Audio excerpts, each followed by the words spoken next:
नमस्कार. आपल्या आयुष्यात सगळ्यात जास्त महत्त्वाचं काय आहे? हवा, जेवण की पाणी?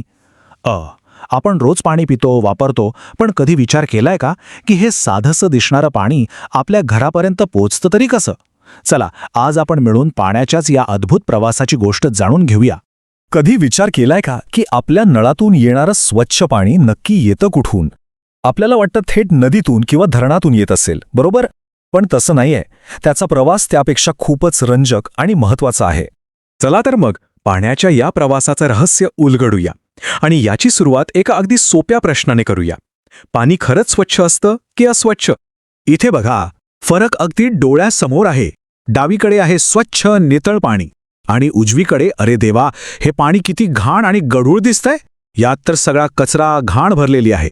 हा फरकच आपल्याला पाण्याच्या प्रवासातलं पहिलं आव्हान दाखवतो. पण प्रश्न हा आहे की इतकं स्वच्छ पाणी इतकं घाण होतं तरी कसं? याच्यामागे काय कारणं असतील? चला, आपण सगळे मिळून पाण्याचे गुप्तहेर बनूया आणि याचा शोध घेऊया. पाणी खराब होण्याची खूप कारणं आहेत. आपल्या घरातून बाहेर पडणारं सांडपाणी, कारखान्यांमधून येणारी विषारी रसायनं, इतकंच नाही तर शेतात वापरलेली खतं आणि आपण जो कचरा सरळ नदी नाल्यांमध्ये फेकून देतो, त्या सगळ्यामुळे पाणी प्रदूषित होतं. म्हणूनच आपण नदी किंवा तलावातलं पाणी थेट नाही पिऊ शकत, बरोबर? पण चांगली गोष्ट ही आहे की जशी समस्या आहे तसा त्यावर उपायसुद्धा आहे. मग या घाणेरड्या पाण्याला पिण्यायोग्य स्वच्छ कसं बनवलं जातं? चला पाहूया. पाणी स्वच्छ करण्याची एक सोपी पद्धत म्हणजे गाळणे किंवा फिल्ट्रेशन. बघा, हा एक साधा प्रयोग आहे जो आपण घरीही करून बघू शकतो. एका बाटलीत कापड, कोळसा आणि वेगवेगळ्या प्रकारची वाळू यांचे थर रचले आहेत. आता होतं काय की जेव्हा आपण वरून घाण पाणी टाकतो तेव्हा या थरांमधून जाताना त्यातली सगळी घाण अडकून राहते आणि खाली आपल्याला स्वच्छ पाणी मिळतं.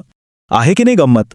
अगदी बरोबर. पण हा तर एक छोटासा घरगुती प्रयोग झाला. आता विचार करा, एवढ्याशा बाटलीने पूर्ण शहराची तहान भागेल का? अजिबात नाही. त्यासाठी तर काहीतरी मोठी व्यवस्था लागत असणार, नाही का? बरोबर. शहरासाठी पाणी शुद्ध करण्याची प्रक्रिया खूप मोठी असते आणि ती साधारणपणे या 4 मुख्य टप्प्यांमध्ये होते. पहिला, निवळणे, मग गाळणे, त्यानंतर ऑक्सिजनीकरण आणि सगळ्यात शेवटी निर्जंतुकीकरण.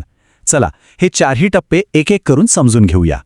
यातली पहिली पायरी आहे निवळणे. इथे काय होतं की नदी किंवा धरणातून आलेलं पाणी खूप मोठ्या टाक्यांमध्ये काही वेळासाठी शांत ठेवलं जातं. यामुळे काय होतं माहितीये? पाण्यातील जड घाण म्हणजे माती, छोटे खळे, हे सगळं हळूहळू टाकीच्या तळाशी जाऊन बसतं. एकदा का जड घाण खाली बसली की वरचं पाणी दुसऱ्या टाकीत घेतलं जातं.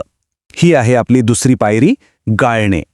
इथे ते पाणी वाळू आणि खडीच्या मोठ्या थरांमधून गाळलं जातं, अगदी आपल्या बाटलीच्या प्रयोगासारखंच. फक्त हे खूप म्हणजे खूपच मोठ्या प्रमाणावर होतं.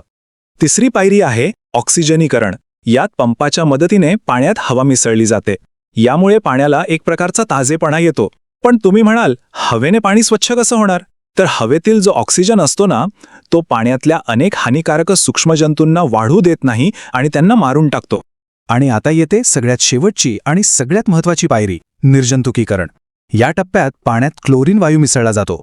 क्लोरीन एक असं रसायन आहे जे पाण्यात राहिलेले सगळे छोटे मोठे रोगजंतू पूर्णपणे नष्ट करून टाकतं आणि यानंतरच पाणी पिण्यासाठी 100% सुरक्षित होतं. तर आता आपल्याला हे तर कळलं की घाणेरडं पाणी स्वच्छ कसं होतं. पण एक मोठा प्रश्न आहे, जर स्वच्छ करण्यासाठी पाणीच नसेल तर काय करायचं? विचार करा, जर पाऊसच पडला नाही तर काय होईल? ही तर त्याहूनही मोठी समस्या आहे. अगदी बरोबर. जेव्हा खूप काळ पाऊस पडत नाही तेव्हा नद्या, तलाव, विहिरी सगळं आटून जातं. याच भयानक परिस्थितीला आपण दुष्काळ म्हणतो. दुष्काळात फक्त शेतीचं नुकसान होत नाही, तर माणसांना आणि प्राण्यांना प्यायलाही पाणी मिळत नाही. म्हणूनच पाणी फक्त स्वच्छ करणं महत्त्वाचं नाही, तर ते वाचवणंही तितकंच, किंबहुना त्याहून जास्त गरजेचं आहे. आणि इथेच आपण सगळे पाण्याचे शिलेदार म्हणून एक खूप महत्त्वाची भूमिका बजावू शकतो. चला तर बघूया कसं. पाणी वाचवण्याचे 2 सोपे आणि महत्त्वाचे मार्ग इथे दाखवले आहेत. पहिला आहे रेन वॉटर हार्वेस्टिंग, म्हणजेच छतावर पडणारं पावसाचं पाणी वाया न घालवता ते साठवून ठेवणं. आणि दुसरा मार्ग म्हणजे डोंगर उतारावर असे छोटे छोटे चर किंवा बंधारे बांधणे. या दोन्ही उपायांमुळे पावसाचं पाणी वाहून जात नाही, उलट ते जमिनीत मुरतं आणि जमिनीखालची पाण्याची पातळी वाढायला मदत होते. हे वाक्य आपण सगळ्यांनी नेहमी लक्षात ठेवलं पाहिजे. पाणी हेच जीवन आहे. त्याला अडवा म्हणजे वाहून जाण्यापासून थांबवा, जिरवा म्हणजे जमिनीत मुरू द्या, साठवा आणि सगळ्यात महत्त्वाचं जपून वापरा. चला तर मग पटकन एक उजळणी करूया. आपल्या या पाण्याच्या गोष्टीत आपण आज काय काय महत्त्वाचं शोधून काढलं?